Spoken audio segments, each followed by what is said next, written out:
मैं 10वीं कक्षा का छात्र, राजकीय वरिष्ठ माध्यमिक पाठशाला जयहर। आज हमने जल निस्पंदन यंत्र का निर्माण किया है। आइए हम दिखाते हैं कि इसका उपयोग कैसे करते हैं। ये शुद्ध जल है और हम इसे शुद्ध करके दिखाएंगे। हमने इसमें सबसे पहले रुई डाली है, फिर रेत डाला है और फिर कंकड़ पत्थर और लास्ट में स्पंज डाला है। तो आइए हम इसका एक उदाहरण लेते हैं। आइए हम इसका एक उदाहरण देखते हैं। हम किस प्रकार गंदे जल को शुद्ध करते हैं। इसमें कोई लागत नहीं है।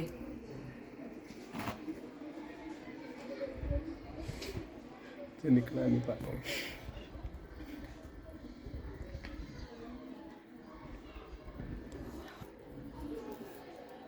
गिलास में पहले तो इनका गंदा पानी है। देखिए किस प्रकार शुद्ध जल हमें प्राप्त हो रहा है।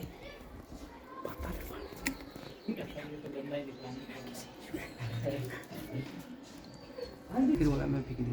अभी मैं इसे फेंक दिखाता हूँ। हमारा क्या है कुछ